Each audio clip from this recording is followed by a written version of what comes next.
Hello, friends. This is Darren Hayes of PigskinDispatch.com. Before we take you to your favorite Sports History Network show, just want to tell you a little bit about some merch that you can pick up that represents your favorite SHN podcast. So far, there's t-shirts, coffee mugs, and even books from some of the authors that do podcasts right here on SHN. Who could buy something better than that, than have the history right from the gentleman that you hear talking about it? But we also are adding things each and every day. And where's that store, may you ask? Well, it's at SportsHistoryNetwork.com. Up at the top, there is the SHN merch button. Click on that. It'll take you right to the store, and you can be representing your favorite podcast and show the world that, hey, on the swag that I'm using, it's the headquarters of sports yesteryear, Sports History Network, and my favorite podcaster, the Sports History Network store. Shop there today.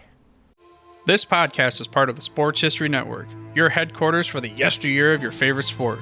You can learn more at sportshistorynetwork.com. Hi folks, welcome again to another episode of Pro Football in the 1970s. I'm your host Joe Zagorski, and in this episode we'll be discussing great wide receivers before the 1978 rule changes took effect. Now, Pro Football has provided a showcase for the many different wide receivers who buckled up their chin straps during the 1970s. Prior to the 1978 rule changes, which greatly benefited those pass catchers, however, pass receiving was a very difficult job. Defensive backs enjoyed a lot of freedom to practically annihilate every one of their foes who attempted to roam through their zone coverages downfield. Before the NFL's competition committee decided to make things a bit easier for the league's passing offenses, however. Now, those men who were wide receivers before the rule changes occurred are what this episode of my podcast is about. Now, I cannot discuss them all here, but I will try to examine at least a few of them here. Many of them have the notoriety of being possession receivers, which I guess they were. They kept the chains moving for their offenses. The first wide receiver that I would like to mention got a chance to experience a good number of years both before and after those 78 rule changes. Charlie Joyner of the Houston Oilers, Cincinnati Bengals, and San Diego Chargers played 18 years in pro football. He could run practically any route, and his hands were as reliable as death and taxes. Joyner would catch 750 passes during his career, worth 12,146 yards and 65 touchdowns. Like most great wide receivers, he was unafraid to run pass patterns over the middle. Despite his small 5'11", 180-pound body, Joyner would regularly hold on to many a football, despite enduring some of the hardest licks that have ever been seen in the NFL. Charlie Joyner was enshrined in the Pro Football Hall of Fame in 1996, deservedly so. Another great wide receiver who played most of his years before the 1978 rule changes was Charlie Taylor of the Washington Redskins. Taylor was a bigger wide receiver than Joyner, and thus could, and would, dish out some hits himself. Taylor was a fighter for a football, as you would say, meaning that he would actively fight a defender for a pass, whether it was misguided or not. Whenever a ball was in his area, Taylor believed that it belonged to him and his alone. Taylor is also in the Pro Football Hall of Fame, having been enshrined with a gold jacket back in 1984. Taylor ended his 13-year pro career with 649 receptions, worth 9,110 yards and 79 touchdowns. Ahmad Rashad was another great wide receiver who played before the 78 season and yet was productive for both the St. Louis Cardinals, Buffalo Bills, and Minnesota Vikings during his 10-year pro career. Rashad went by the name of Bobby Moore before he changed his name to Ahmad Rashad. He was one of the most clutch pass receivers in the league. He did not have sprinter speed, but he was certainly fast enough to beat man-to-man coverages. He snared 495 passes during his time in pro football, worth 6,831 yards and 44 touchdowns.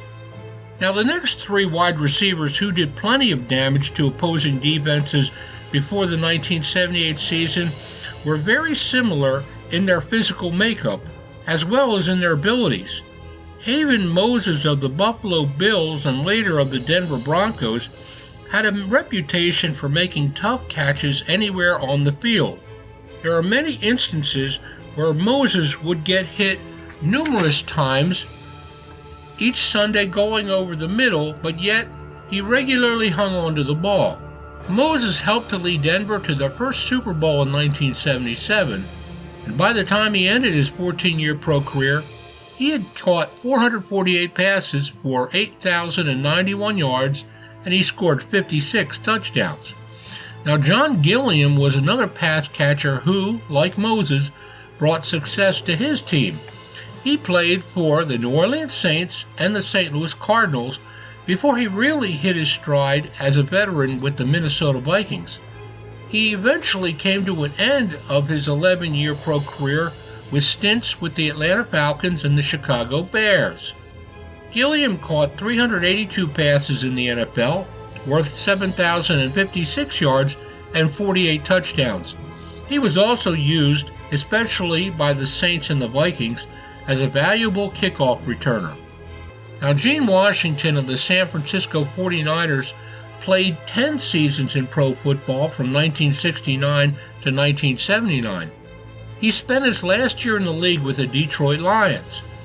The number 2 is a common number for Washington. He only missed 2 games during his career, and he only fumbled the ball twice during his career.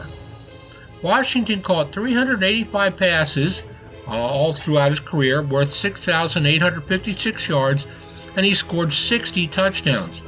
He helped to lead the 49ers to 3 straight NFC Western Division titles from 1970 to 1972.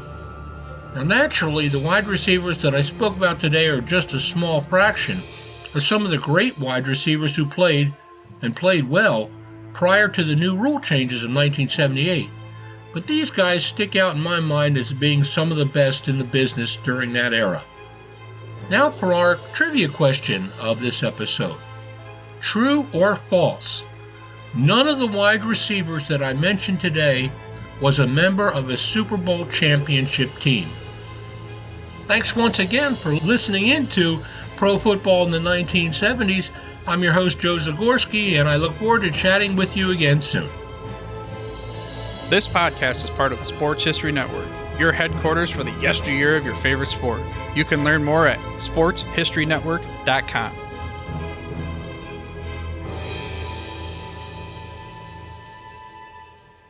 Hey there, sports history fan. This is Arnie Chapman, aka the Football History Dude, and I wanted to thank you for stopping by to listen to another episode here on the Sports History Network. Our podcasters are passionate about uncovering and sharing sports stories from yesteryear. And if you didn't know it already, we have over 30 shows across the network covering all sorts of sports history topics. In fact, here's a glimpse into one of our awesome podcasts here on the network. Hello, football friends. This is Darren Hayes of the Pigskin Dispatch podcast, and I'd like to invite you to the portal of positive football history, Pigskin Dispatch and pigskindispatch.com. We talk about everything that centers around the game of American football, expert discussions, the origins of the games, the great players, teams, and coaches, and more, and some great guests and insights from experts. We have new episodes 3 to 4 times a week, and you can find us on sportshistorynetwork.com, pigskindispatch.com, or your favorite podcast provider. How about that? I bet you're super hyped to go listen to that new podcast, right? Well, to learn about this show and all the other podcasts on the network, head over to sportshistorynetwork.com/podcasts. Again, that's sportshistorynetwork.com/podcasts. Head over there today to find your next favorite sports history podcast.